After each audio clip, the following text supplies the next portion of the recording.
10 సంవత్సరాల్లోనే తెలంగాణను బంగారు తెలంగాణగా మార్చిన విషయం దేశ ప్రజలందరూ కూడా తెలుసు. అయితే కేవలం అధికారమే పరమావధిగా, దోపిడే లక్ష్యంగా ఒక స్వార్థ చింతనతోని కాంగ్రెసు బీజేపీల కూటమి బీఆర్ఎస్ పార్టీని గద్దెదించడం కోసం పన్నిన కుట్రలు అన్నీ ఇన్ని కాదు. అవన్నీ కూడా ఒక్కొక్కటే ఈరోజు బయటకు వస్తున్నాయి. ఎస్ మిస్టర్ ప్రవీణ్, తెలంగాణ బంగారుమయమైందని చెప్పి దేశ ప్రజలకు తెలుసు అంటావా? తెలంగాణ ప్రజల జీవితాలు కాదు బంగారుమయమైంది. ఆనాడు తెలంగాణ రాష్ట్రం అధికారమే పరమావధిగా, దోపిడీయే లక్ష్యంగా చేసుకొని కుటుంబం అనే స్వార్థ చింతనతో పరిపాలించినాడు. కాబట్టే ఆ కుటుంబం యొక్క జీవితాలు బంగారుమయమైనవి. కాబట్టే తెలంగాణ ప్రజలు నిన్ను ఫామ్ హౌస్కు పరిమితం చేసినారు. అసలు ప్రెస్ మీట్ నువ్వు కాదు పెట్టి ఉండాల్సింది. ఆనాటి హోమ్ మినిస్టర్ మహమూద్ అలీ గారు, లేకపోతే ఆనాటి ఇరిగేషన్ మినిస్టర్గా పనిచేసిన కేసీఆర్, హరీష్ రావు మామ అల్లులు పెడితే బాగుంటుంది. నిన్ను ప్రజల ముందు ఒక బేకార్ చేయడానికే ఈరోజు నీతో ప్రెస్ మీట్ పెట్టించినారు. జాగ్రత్త, నీకు తెలివి ఎక్కువ ఉందనుకుంటున్నావు, కానీ ఆయన నిన్ను మించిన తెలివి ఉపయోగిస్తూ ఉన్నాడు. ఇక్కడ తెలంగాణ రాష్ట్రంలో కేసీఆర్ గారి పాలనలో 8,20,000 కోట్ల అప్పు తీసుకొచ్చిందని అన్నారు. కానీ దాన్ని పటాపంచలు చేస్తూ గౌరవ పార్లమెంట్లోనే కేంద్ర ప్రభుత్వం కేవలం 3,50,000 కోట్ల అప్పు మాత్రమే గత ప్రభుత్వం తీసుకున్నదని చాలా స్పష్టంగా చెప్పడం జరిగింది. అంటే వీళ్ళు ఎంత ఘోరమైన అబద్ధం చెప్పినరో అధికారం రావడం కోసం దేశ ప్రజలందరూ కూడా చూసిండ్రు. ఈరోజు తెలంగాణ భవన్లో బీఆర్ఎస్ పార్టీ ఉద్యోగిగా మారిన గత ప్రభుత్వ ఉద్యోగి, లేదా ఈరోజు రాజకీయ పార్టీ పదవులను ఆశించో ప్రయోజనాలను ఆశించో చేసే వాళ్ళని రాజకీయ పార్టీ జీతగాళ్ళుగా మరి సంబోధించాలో ఏంటో తెలియదు. కానీ నేను ఏనుగెక్కి ముఖ్యమంత్రిగా ప్రగతి భవన్ పోతాను నాయన, ఈరోజు కేసీఆర్ గారినో వారి కొడుకు కేటీఆర్నో ముఖ్యమంత్రిని చేయడానికి పాకులాడుతున్నట్టుగా కనిపిస్తూ ఉంది ఈరోజు ప్రెస్ మీట్. ఆర్ఎస్ ప్రవీణ్ గారు కేంద్ర ప్రభుత్వం పార్లమెంట్లో చెప్పింది ప్రభుత్వం నేరుగా చేసిన అప్పుల గురించి మాత్రమే. కానీ ప్రభుత్వానికి కానీ మరి ప్రజలకు కానీ చిక్కకుండా ఏ రకమైన అప్పులు చేశారో మీకు తెలియదా? మీరు విమర్శించలేదా? ప్రగతి భవన్ను ప్రజాభవన్గా పేరు మార్చి అందులో నివాసం అంటున్న ఉప ముఖ్యమంత్రి గారు ఆ ప్రగతి భవన్లో ముఖ్యమంత్రి గారి నివాసంలో బంగారు ట్యాప్లు ఉన్నాయి, బంగారు బాత్రూమ్లు ఉన్నాయి, బంగారు టాయిలెట్లు ఉన్నాయని చెప్పి ప్రచారం చేసిన ఉప ముఖ్యమంత్రి గారు ఈరోజు మరి మీరుంటున్న ఇంట్లో ఆ భవనంలో బంగారు టాయిలెట్లు ఉన్నాయంటే మరి కేవలం నవ్వుతున్నారు ఆయన. అంటే అధికారం రావడం కోసం ఇన్ని ఘోరమైన అబద్ధాలు చెప్పిన కాంగ్రెస్ పార్టీ, దానికి సపోర్ట్ చేసిన బీజేపీ పార్టీల సంగతి ఈరోజు బండారం బట్టాబెట్టాలని చూస్తున్నాం. ఇప్పుడు ఈ ప్రెస్ మీట్లోనే నువ్వు వంటివి బంగారు తెలంగాణ అని. మరి ప్రగతి భవన్లో కూడా బాత్రూంలో బంగారు ఉండేనో ఏముండేనో ఎవరికి తెలుసు? దాని మీద కూడా ఒక సిట్ వేయమను. అన్నోడేవుడు మరి ఆడ ఉండేనా లేవా, ఏ ఫామ్ హౌస్ పోయినాయో తెలుస్తాయి. గిట్లనే భవంతులు కట్టుకొని ఆయన దోస్తులు కేజ్రీవాల్, జగన్ ప్యాలెస్లతోనే కదా ప్రజలందరూ ఇంటికి పంపిరు వాళ్ళని కూడా. మీ అందరికీ కూడా తెలుసు, ఈ ప్రపంచంలోనే అత్యంత పెద్దదైన అత్యంత ప్రతిష్టాత్మకమైన ఎత్తిపోతల పథకం Kaleshwaram lift irrigation scheme. KCR గారు రాత్రింబవళ్ళు కష్టపడి ఎన్నో రాత్రులు నిద్ర లేకుండా గడిపి మరి ఈ ప్రాజెక్టును వందలాది మంది ఇంజనీర్లతో మాట్లాడి ఎన్నోసార్లు సర్వేలు చేయించి తాను కూడా తిరిగి మరి ఈ ప్రాజెక్టుకు రూపకల్పన చేసి ఈ ప్రాజెక్టును మరి రూపొందించడం జరిగింది. అవును, కేసీఆర్ గారు ఎన్నో రాత్రింబవళ్ళు నిద్రలేని రాత్రులు గడిపి అప్పుడు పక్కకుండి నువ్వు చూసి చాలా బాధపడ్డాను. ఎత్తిపోతల పథకాన్ని తీసుకొచ్చినారు. ఎత్తిపోతలు ప్రభుత్వ ధనాన్ని కొల్లగొట్టడంలో చేశారా? ఎత్తిపోతల నీళ్లు ఇప్పుడు రైతులకు వచ్చేటట్టు చేసిరా? రికార్డు సమయంలోనే ఈ ప్రాజెక్టును మరి కట్టడం జరిగింది. అవును ప్రవీణ్ గారు, రికార్డ్ సమయంలో కట్టడమే కాదు, రికార్డ్ సమయంలో కూలిపోయింది కూడా కదా. అందులో ఆ ఇంజనీర్ గారు ఇచ్చిన కంప్లైంట్లో చాలా స్పష్టంగా భారీ ఎత్తున శబ్దాలు వినిపించినాయి. అదేవిధంగా దీని వెనుక ఎవరో అన్నోన్ అఫెండర్స్ ఉన్నారు అంటే అసాంఘిక శక్తులు ఉన్నారని ఆ ఇంజనీర్ గారు కంప్లైంట్ ఇవ్వడం జరిగింది. ఎఫ్ఐఆర్ 2023 అక్టోబర్ 22 నాడు మహదేవ్పూర్ పోలీస్ స్టేషన్లో రిజిస్టర్ అయింది.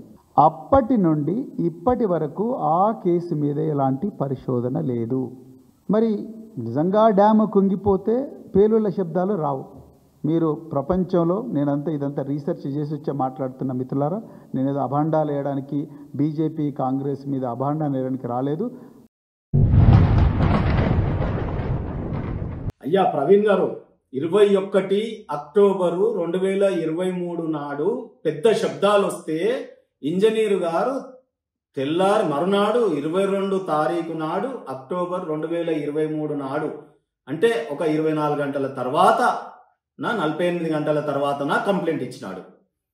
అంటే అప్పటిదాకా మీరు నేర్పించి పంపితే కంప్లైంట్ ఇచ్చినాడా, తనకు తానుగా పరిగెత్తిపోయి కంప్లైంట్ ఇచ్చినాడా? అది కూడా అడగండి ఆ రవికాంత్ ఇంజనీర్ని. కూలిపోయిన 21 అక్టోబరు 2023 నాడు కానీ, లేదా కంప్లైంట్ ఇచ్చిన 22 అక్టోబరు 2023 నాడు ఏ ప్రభుత్వం ఉంది, ఏ పార్టీ ప్రభుత్వం ఉంది, ఆనాటి ముఖ్యమంత్రి ఎవరు, దీని మీద ఇమీడియట్ గా చర్యలు తీసుకొని ఎఫ్ఐఆర్ చెయ్యగానే చర్యలు తీసుకోవాల్సినటువంటి వాళ్ళు ఎవరు?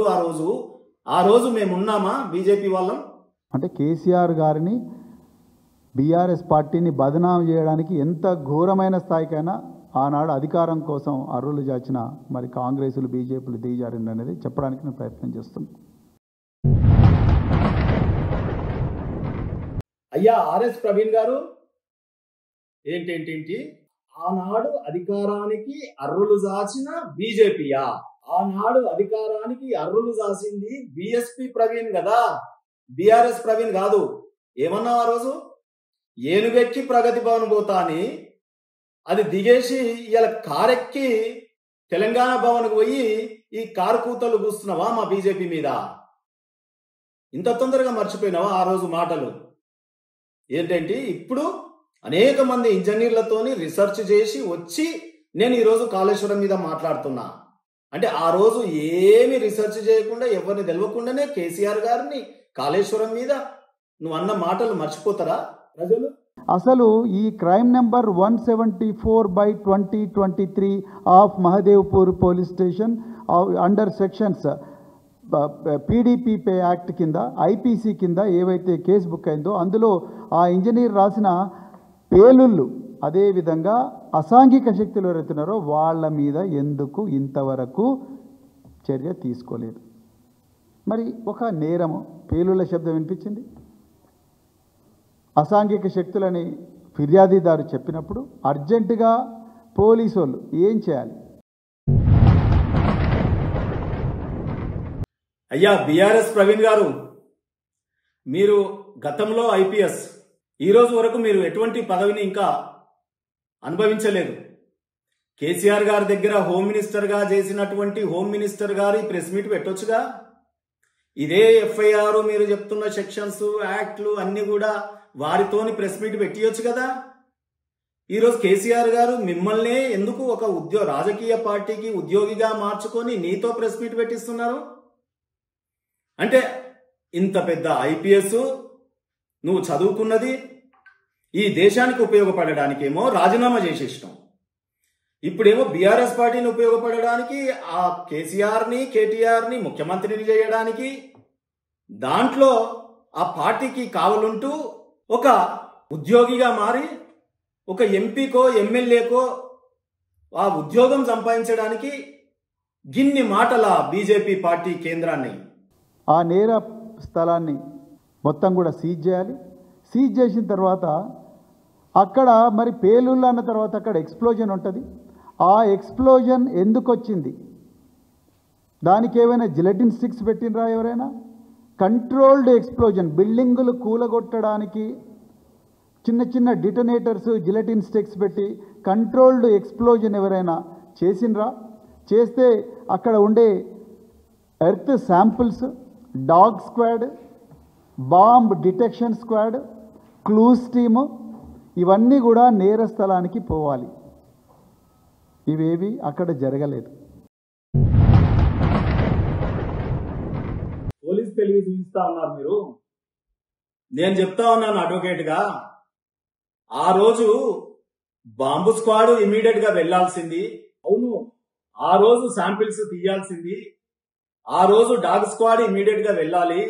ఆ రోజు ఇమీడియట్ గా బాంబు డిస్పోజబుల్ కూడా వెళ్ళాలి. ఇవన్నీ చేయాల్సింది ఎప్పుడు? ఇమీడియట్ ఆఫ్టర్ 21 అక్టోబర్ 2023 ఇన్సిడెంట్ అయిన తర్వాత ఆనాడు ఉన్న రాష్ట్ర ప్రభుత్వం కేసీఆర్ గారు ముఖ్యమంత్రిగా ఉన్నప్పుడు వారు ప్రభుత్వం తీసుకోవాల్సినటువంటిది మర్చిపోతున్నారా మీరు? ఆ రోజు జరిగిన ఇన్సిడెంట్ ని ఆ రోజే ఈ అన్ని చర్యలు చేయాలి. కానీ ఎక్కడిదక్కడ అయిపోయిన తర్వాత దొంగలు పడ్డ 6 నెలలకి ఏవో మొరిగినాయని అంటారు కదా, ఆ రకంగా ఆనాడే ఆ రాష్ట్ర ప్రభుత్వము, ఆనాడు పోలీసు వారు వెళ్లి చేయాల్సినటువంటి పనిని చేతులు కాళ్ళంతా ఆకులు పట్టుకునే వైనంగా ఈ రోజు మీకు గుర్తొస్తుందా ఆ రోజు చేయాల్సింది? కేసీఆర్ గారిని అడగండి. ఇంటికి పోయి ఒకవేళ రాణిస్తే ఫామ్ హౌస్ కి వెంటనే పోయి ఆ రోజే ఎందుకు బాంబు స్క్వాడ్ పంపలేదు, డాగ్ స్క్వాడ్ పంపలేదు, బాంబు డిస్పోజబుల్ స్క్వాడ్ ని పంపలేదు, ఆ రోజే ఎందుకు ఇవన్నీ శాంపుల్స్ కలెక్ట్ చేయలేదు సార్ అని అడగండి. నీకు నాకు అర్థం కాకపోయినా జనాలకు, తెలంగాణ ప్రజలకు నీ గురించి చాలా బాగా అర్థమవుతుంది. అదేవిధంగా మరి ఈ కాళేశ్వరం ప్రాజెక్టు మామూలు ప్రాజెక్టా కాదు. ఎన్నో సంవత్సరాలు, ఎన్నో గంటలు, ఎన్నో వారాలు, రాత్రింబవళ్ళు ఇంజనీర్లందరూ కూడా శ్రమించి మర్చిపోతున్నారు. కేసీఆర్ గారు ప్రెస్ మీట్ ఇంటే పిలిచి చివాట్లు పెడతారు. ఇంజనీర్లు కాదు కట్టింది, నా మెదడును రంగరించి రక్తమయ్యేటట్టు ఆలోచించి ఇది డిస్కవరీ ఛానల్లో చూపించేదగ్గ ప్రాజెక్ట్ గా మార్చి ఏది మన గిన్నిస్ బుక్ అవార్డు గాని, లిమ్కా బుక్ అవార్డులకు గాని దరఖాస్తులు పెట్టుకున్నటువంటి ప్రాజెక్టు రంగుల రాట్నం లాగా అన్ని రాష్ట్రాలలో, అన్ని పేపర్లలో, అన్ని టీవీలలో దేశవ్యాప్తంగా యాడ్లు కోట్ల రూపాయలు ఖర్చు పెట్టి ఇచ్చుకున్న ప్రాజెక్ట్ అని కూడా చెప్పొచ్చు కదా. గవర్నమెంట్ ఆఫ్ ఇండియా నుంచి తీసుకొచ్చి ఒక ఇండిపెండెంట్ ఏజెన్సీని పెట్టి, ఒక విజిలెన్స్ ఏజెన్సీనే ఇంటర్నల్గా పెట్టి ప్రతిరోజు కూడా క్వాలిటీ కంట్రోల్ చేసిన మరి ఈ ప్రాజెక్టు కాళేశ్వరం ప్రాజెక్టు. అందుకే ఈరోజు విజిలెన్స్ రిపోర్ట్లో ఎర్రింగ్ అఫీషియల్స్, అవినీతి అధికారుల పేర్లతో సహా చర్యలు తీసుకోమని రిపోర్ట్ వచ్చింది కదా. అందుకే కదా ఈరోజు ఏసీబీ రైడింగ్లు చేస్తుంటే 100 కోట్ల రూపాయలు ఆనాడు పనిచేసిన అధికారుల ఇళ్లలో వెళ్తున్నాయి కదా. అన్నిటి మీద మీరు ఎందుకు మాట్లాడతలేరు? ఇక్కడ ఆ ప్రవాహం దాదాపుగా 20,000 క్యూసెక్కుల దాకా, 20 లక్షల క్యూసెక్కుల దాకానే వచ్చింది. అప్పుడే సడన్గా బ్లాక్ నెంబర్ 7 అందులో కేవలం ఒక పిల్లరు, 20వ నెంబర్ పిల్లర్ మాత్రమే కుంగిపోయింది. ఎట్లా కుంగిపోయింది? అన్నారంకి ఏం కాలేదు, సుందిళ్ళకి ఏం కాలేదు, మేడిగడ్డలో అది కూడా ఒక్కటే పిల్లర్. 87 పిల్లర్లు ఉంటే ఆ 87 పిల్లర్లో 20వ నెంబర్ పిల్లరే కూలిపోయింది. అన్నారం, సుందిళ్ళకి ఏం కాలేదు, మేడిగడ్డలో ఒక పిల్లర్ మాత్రమే కూలిందా?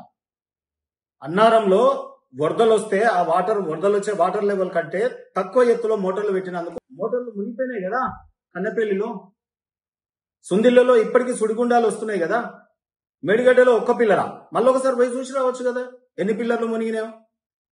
ఒకసారి ఎన్డీఎస్ఏ రిపోర్ట్ చదువుకోవచ్చు కదా ఎన్ని పిల్లర్లు మునిగినాయి, ఏమైందో అక్కడ. చదవకుండా ప్రెస్ మీట్లు ఎందుకు పెడుతున్నాం? కుంగిపోయింది. ఎట్లా కుంగిపోతుంది? అది భారీ శబ్దాలు చేస్తూ.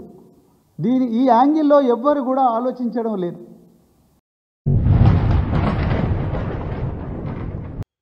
ఈ యాంగిల్లో ఎవరు ఆలోచించలేదని అంటున్నారు. ప్రజల యాంగిల్ వేరుంటదన్నా.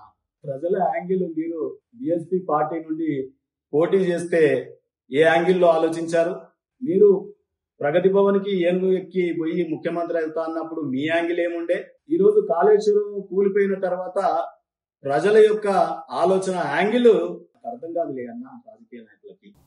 ఇక ఇది 21వ తారీఖు నాడు కుంగిపోయింది అని చెప్పిన న్యూస్ వచ్చిన వెంటనే కాంగ్రెస్ వాళ్ళు ఎప్పటి నుంచో ఈ కాళేశ్వరం ప్రాజెక్టు మీద 1,00,000 కోట్ల అవినీతి, 1,00,000 కోట్ల అవినీతి అని చెప్పి మరి రోజు విషం చిమ్ముతూ ఉన్నారు. ఇదే అదనుగా మరి కాంగ్రెస్ వాళ్ళు ముఖ్యంగా కిషన్ రెడ్డి, గంగాపురం కిషన్ రెడ్డి, ఆయన ఆనాడు బీజేపీ ప్రెసిడెంట్, ఇమ్మీడియట్గా సెంట్రల్ వాటర్ కమిషన్కి ఒక లేఖ రాస్తాడు. ఈయన వెంటనే దీన్ని ఇన్వెస్టిగేట్ చేయండి అని. ఇంకా ఆగ మేఘాల మీద నేషనల్ డ్యామ్ సేఫ్టీ అథారిటీ తెలంగాణకు వస్తుంది. వచ్చి డిసెంబర్లో రిపోర్ట్ ఇచ్చేసి డిసెంబర్లో సర్టిఫికేట్ ఇచ్చేస్తారు, ఎస్ ఇది అవినీతి వల్లనే కుంగిపోయింది అని చెప్పేసి. ఎస్ అన్నా, గంగాపురం కిషన్ రెడ్డి గారు చిన్న వయసులోనే ఎమ్మెల్యే, ఎంపీ, ఈరోజు కేంద్ర ప్రభుత్వంలో ఒక మంత్రిగా, క్యాబినెట్ మంత్రిగా, ఒక బాధ్యత కలిగిన భారతదేశ పౌరుడిగా ఒక ప్రాజెక్టు కూలితే ఎవరికి లెటర్ రాయాలనో గాళ్ళకే రాసిండన్న. నేషనల్ డ్యామ్ సేఫ్టీ అథారిటీకే రాస్తారు, సెంట్రల్ వాటర్ కమిషన్కే, సిడబ్ల్యూసీకే రాస్తారన్న. వాళ్లకు రాయాల్సిన వాళ్ళకే రాసినారు, స్పందించాల్సిన వాళ్ళు తొందరగా స్పందించినారు. మీరు ఇంతకుముందు ఏమంటా ఉన్నారు, మీరు పోలీసు గతంలో కాబట్టి అక్కడ డామ్ స్క్వాడ్ వెళ్ళేది ఉండే, తొందరగా ఎంక్వైరీ అవ్వట్లేదు, తొందరగా అక్కడ శాంపిల్స్ సేకరించేది ఉండే అని మీరు మాట్లాడుతూ ఉన్నారు.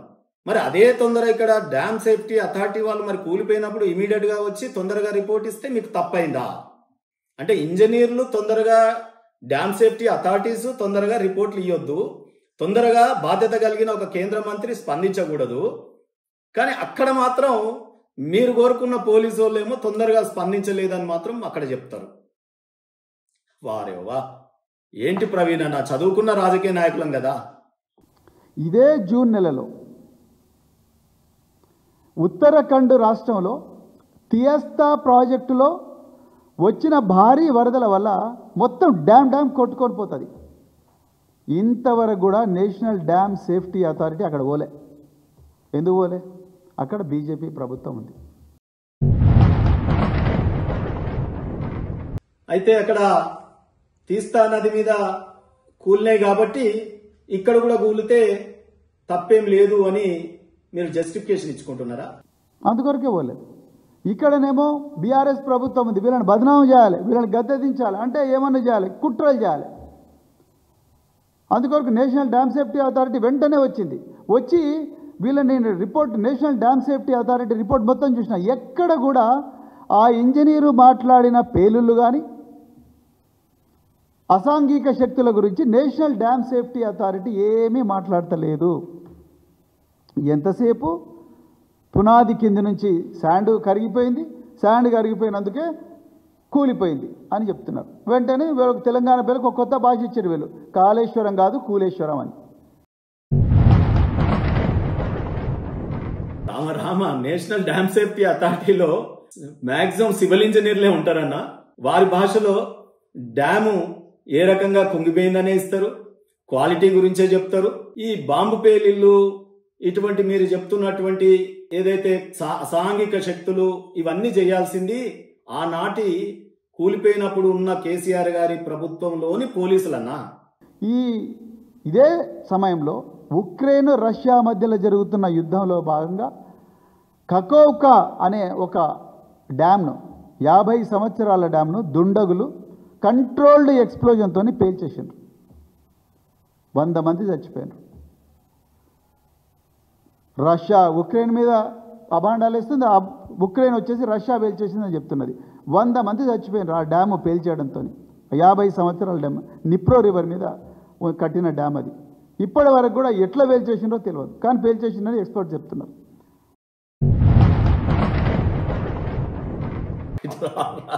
రామా ఆర్ఎస్ ప్రవీణ్ గారు, ఎక్కడ ఉక్రెయిన్, ఎక్కడ రష్యా యుద్ధంలో ఇప్పుడు మీరు ఏం చెప్పదలుచుకున్నారు? మరి ఏ దేశం వచ్చి ఇది వెలిసింది? పాకిస్తాన్ వచ్చిందంటారా?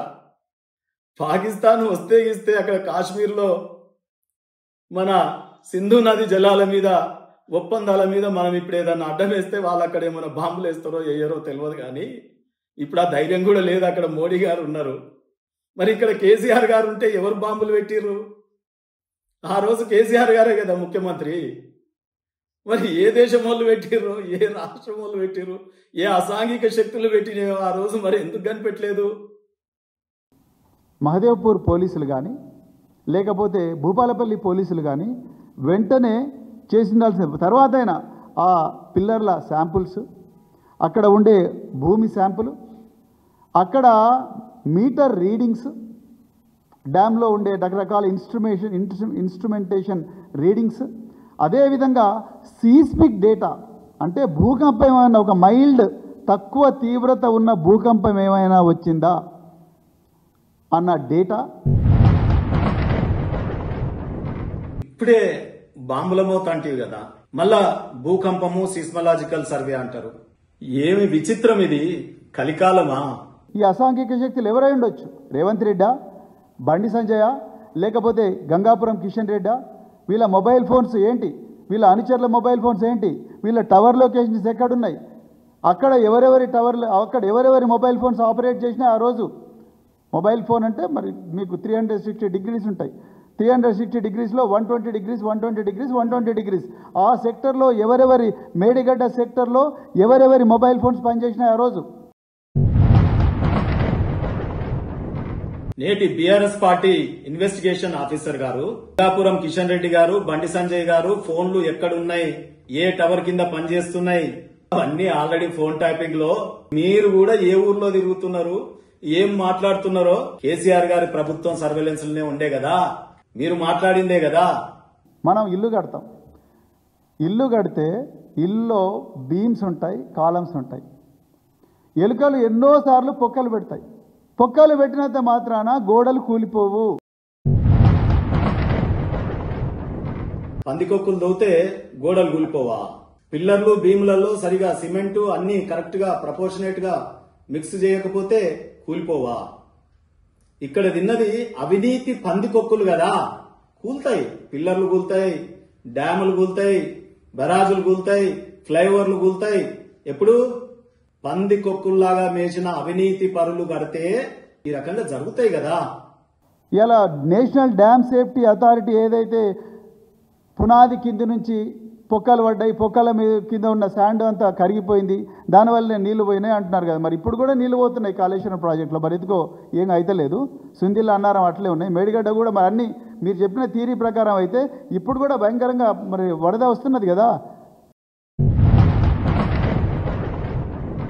ఇప్పుడు కేసీఆర్ గారు ముఖ్యమంత్రిగా లేరు కాబట్టి, అక్కడ ఆదేశాలు లేవు కాబట్టి, నీళ్లు నింపమనే ఆదేశాలు లేవు కాబట్టి, నేషనల్ డ్యామ్ సేఫ్టీ అథారిటీ నీళ్లు నింపొద్దన్నది కాబట్టి, అక్కడ నీళ్లు నిలుపుతలేరు కాబట్టి ఇప్పుడు కొట్టుకుపోతలేవు. వారేవా ఏం ప్రవీణ్ అన్న తెలంగాణ ప్రజల్ని మభ్యపెట్టడానికి ఈరోజు కొత్త అవతారంతో ముందుకు వచ్చిర్రు. ఐపీఎస్ అయిపోయింది, రాజకీయ నాయకుడు అవతారం అయిపోయింది, ఈ గంటలోనే ఇంజనీర్ గారు అయిపోయినారు, ఈ గంటలోనే మళ్ళా మేస్త్రి అయిపోయినారు. పిల్లర్లకు క్రాక్ రాదు అని చెప్తున్నారు చాలామంది ఇంజనీర్ నిపుణులు. ఎక్కడ కూడా నేషనల్ డ్యామ్ సేఫ్టీ అథారిటీ రిపోర్ట్లో ఈ ఎక్స్ప్లోజన్ థియరీ గురించి ఎక్కడ మాట్లాడలేదు. పిల్లర్కు క్రాక్ రాదు, అది కూడా కింద నుంచి పైదాకా క్రాక్ రాదు రాదు రాదు. వస్తది వస్తది వస్తది. అవినీతి కంపు కొట్టినప్పుడు, పాలకులకు చిత్తశుద్ధి లేనప్పుడు, మొత్తం అధికారులు అవినీతిమయం అయినప్పుడు ఇటువంటి పిల్లర్లకు నిటారుగా క్రాకులు వచ్చేటటువంటి అవకాశం తప్పకుండా ఉంటుంది. కానీ పిల్లర్లకు లేకపోతే అంటే కాలమ్స్కు బీమ్స్కు ఎప్పుడు కూడా క్రాక్స్ రావు. 5 సంవత్సరాల వయసున్న కాళేశ్వరంలో ఎంతో గొప్పగా ఈఫిల్ టవర్ కన్నా 7 స్టీల్ వాడి, బుర్జ్ ఖలీఫా కన్నా 7 ఎక్కువగా సిమెంట్ వాడి 24 నెలల్లోనే రికార్డు స్థాయిలో కంప్లీట్ చేసిన ఈ కాళేశ్వరం ప్రాజెక్టులో ఒక్కటే ఒక పిల్లర్ నెంబర్ 20కి కింది నుంచి పైదాకా క్రాక్ వచ్చిందంటే డెఫినెట్గా ఇది పేల్చే కుట్ర ఎవరో చేసిండ్రు. బాంబులు పెడితే చిందరవందరగా క్రాకులు వస్తాయి. మీ నౌకరీలో ఎన్నో బాంబ్ బ్లాస్టింగ్లను చూసే ఉంటారు. పిల్లర్కు నిట్ట నిలువుగా క్రాక్ వచ్చిందంటే అది బాంబులతో పేల్చినట్టే అని మీరు ఈరోజు దానికి నిర్వచనం ఇస్తున్నారు. ఏమో మాకు బాంబు బ్లాస్టింగ్స్ కానీ బిల్డింగ్లను కానీ కూలగొట్టినప్పుడు ఇంతెందుకు, గ్రానైట్ కొట్టే మా వడ్డరన్నలను అడగండి. మీరు చెప్తున్న జిల్టన్ స్టిక్సో డెటనేటర్సో పెట్టి అంత పెద్ద రాయిని పేలుస్తే కూడా నిట్ట నిలువుగా ఒక లైన్గా చీలిపోదు, దాని ఇష్టం ఉన్నట్టు పెగిలిపోతుంది కదా. ఈ మాత్రం అందరికీ తెలుసు కదా, మీరెందుకు మిస్ అవుతున్నారు? నిన్న పోలవరంలో కాఫర్ డ్యామ్ కూలిపోయింది, కుంగిపోయింది. ఇది ఈనాడు పత్రికలో ఎక్కడో లోపలి పేజీల్లో వచ్చింది. అదే 2023 అక్టోబర్ 22 నాడు ఇదే ఈనాడు దినపత్రికలో మొదటి పేజీలో వచ్చింది మేడిగడ్డ బ్యారేజ్. మరి రెండు కుంగిపోయినాయి. ఇది స్వల్పంగా కుంగిపోయిందంట, ఇదేమో కుంగిన మేడిగడ్డ వంతెన అని చెప్పి ఒక దాదాపుగా ఫ్రంట్ పేజీ లోపల పేజీలు న్యూస్ అట్టు. అంటే నేను ఎందుకు చెప్తున్నా ఇవంటే ఈ విధంగా చూడండి.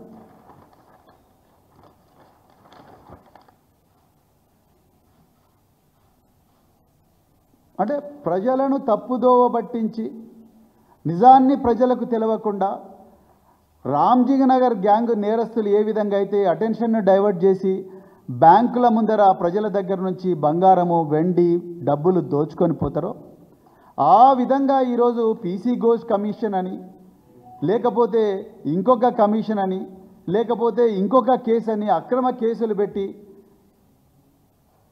ప్రజల దృష్టి మరలించడం తప్ప నిజంగా అసలు కాళేశ్వరం ఒక్కటే పిల్లరు ఎందుకు కుంగిపోయింది?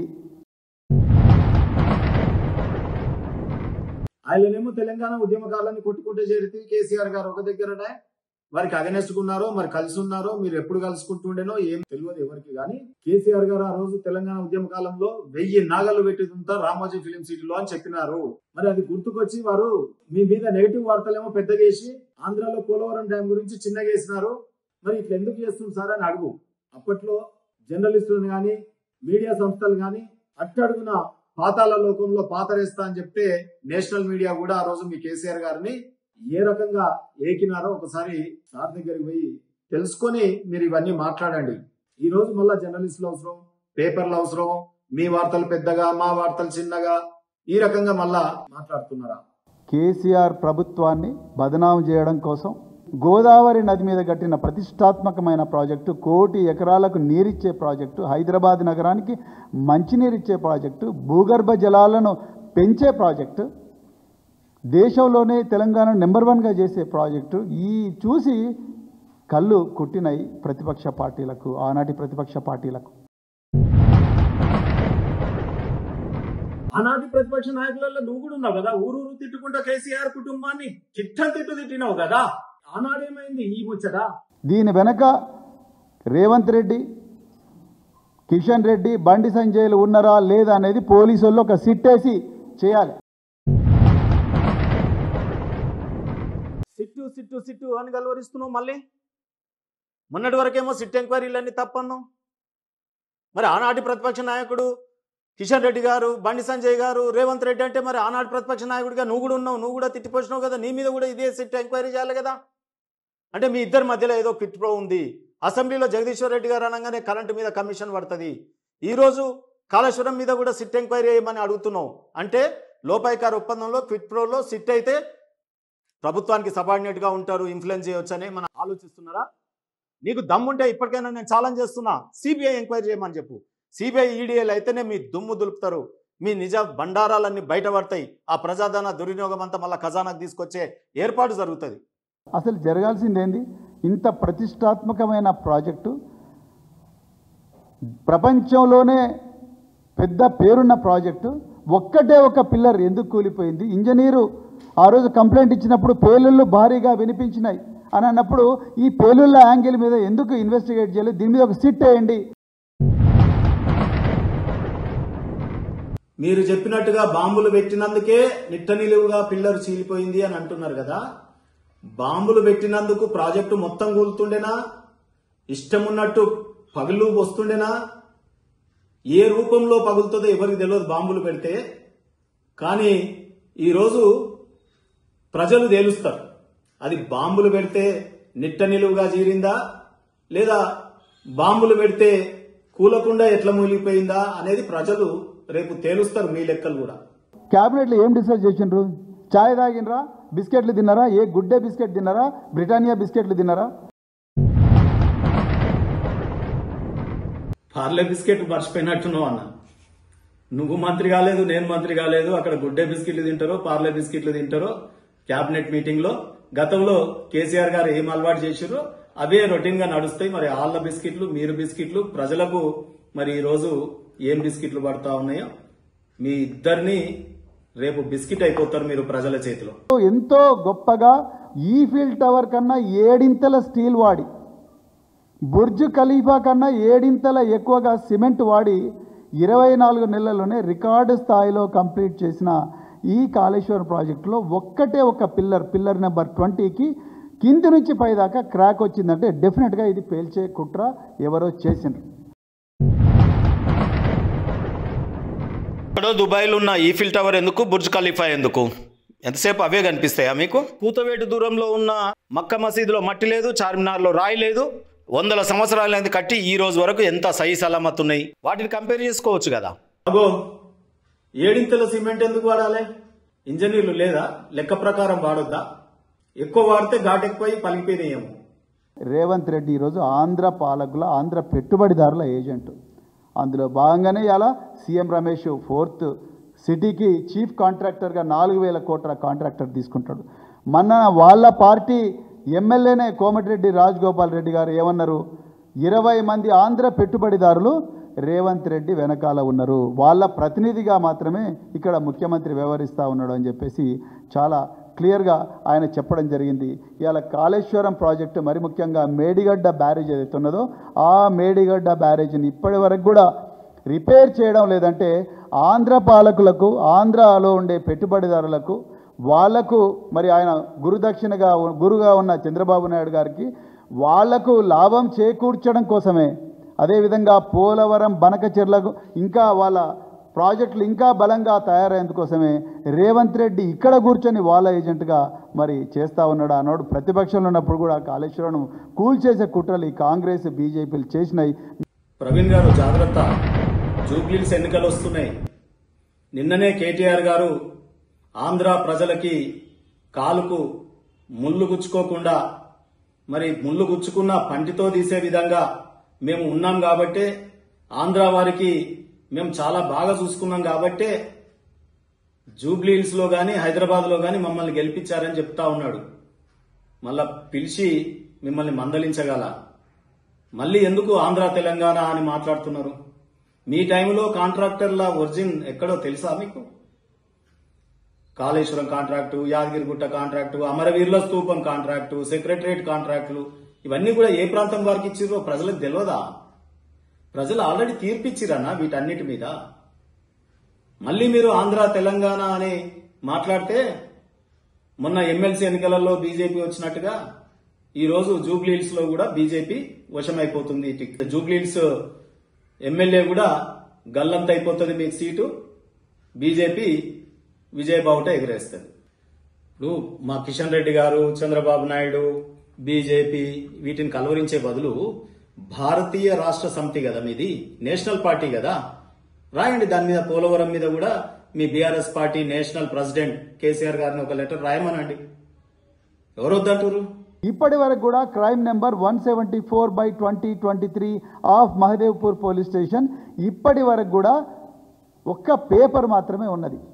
ఇంజనీర్ల స్టేట్మెంట్ రికార్డ్ చేయలేదు, అక్కడ చుట్టుపక్కల వాళ్ళ స్టేట్మెంట్ రికార్డ్ చేయలేదు, అక్కడ ఎర్త్ శాంపుల్స్ తీసుకోలేదు, అక్కడ పిల్లర్స్ శాంపుల్స్ తీసుకోలేదు, క్రాక్స్ వచ్చిన చోట ఎక్స్ప్లోజివ్స్ ఏమైనా ఉన్నాయా, జిలటిన్ ఏమైనా రెమినెంట్స్ ఉన్నాయా, ఎక్స్ప్లోజివ్ డిటనేటర్స్ ఏమైనా రెమినెంట్స్ ఉన్నాయా అన్న విషయంలో ఎక్కడ జరగలేదు. పోనీ వాళ్ళు 10 మంది ఎక్స్పర్ట్ని పిలిపించి ఒక పిల్లర్లో ఎందుకు పైనుంచి కింది దాకా ఇట్లా క్రాక్ వస్తుందా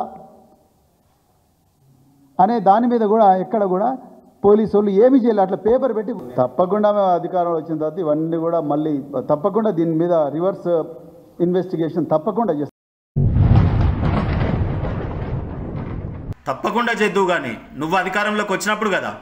అరే పప్పులో కాలేసినావు అన్న. ఇది ఈ ప్రెస్ మీట్ కేసీఆర్ గారు చూస్తే వస్తే గిస్తే మీ ప్రభుత్వం మళ్ళీ కేసీఆర్ గారు మిమ్మల్ని రివర్స్ ఇన్వెస్టిగేషన్ అన్నారు కదా, దానికి సిట్ మీ ఆధ్వర్యంలో వేస్తారు, మళ్ళీ మీరు పోలీస్ నౌకరీ తీసుకోమని చెప్తారు, మరి మీరైతేనే కరెక్ట్గా ఇది తయారు చేస్తారని చెప్పి మీకు మళ్ళీ మరొకసారి ఆ ఉద్యోగాన్ని మీకు ఇప్పిస్తారు వారు. అట్లా మళ్ళా రివర్స్ ఇన్వెస్టిగేషన్ చేద్దరు కానీ ఆ కాళేశ్వరంలో నిజంగా బాంబులు వేలినాయా, అదే కూలిందా, ఆ రోజు మీరు పోలీస్ అధికారిగా చేస్తారు. మేమంతా బహుజన నాయకుడు ఓ ఎమ్మెల్యే అవుతాడేమో, ఎంపీ అవుతాడేమో అని మేమంతా అడ్మైర్ చేసినాం. కానీ ఈరోజు మీరు పోలీస్కే ఫిట్ అని కేసీఆర్ గారు భావించనువచ్చు. మళ్ళా మీకు వస్తే ఇస్తే వాళ్ళ ప్రభుత్వంలో పోలీస్ అధికారిగా మీరు మళ్ళీ అవతారం ఎత్తొచ్చేమో. వచ్చాడు ఏమన్నారు, ఇది పెద్ద కరప్షన్, 1,00,000 కోట్ల ప్రాజెక్టులో 1,00,000 కోట్ల అవినీతి అన్నారు. 1,00,000 కోట్ల ప్రాజెక్టులో 1,00,000 కోట్ల అవినీతి అయితే ఇన్ని బ్రిడ్జ్లు ఎట్లా వస్తాయి, ఇన్ని సొరంగాలు ఎట్లా వస్తాయి, 250 కిలోమీటర్ల పొడవైన సొరంగం ఎట్లా వస్తుంది, ఇన్ని పంప్ హౌస్లు ఎట్లా వస్తాయి, ఇన్ని రిజర్వాయర్లు ఎట్లా వస్తాయి? మొట్టమొదలు ఆనాడు కేసీఆర్ గారి ప్రభుత్వం 34,000 కోట్లు 38,000 కోట్లలో ఈ ప్రాజెక్టు కడతామనే రిపోర్టు సెంట్రల్ గవర్నమెంట్ కి పంపించడం జరిగింది. మరి ఈ రోజు 1,38,000 కోట్లు ఖర్చయిందని చెప్పి మీరే బిల్లులు తీసుకున్నటువంటి వైనం ఇప్పుడున్న మంత్రులు చెప్తా ఉన్నారు, అనేక రిపోర్టులు చెప్తా ఉన్నాయి.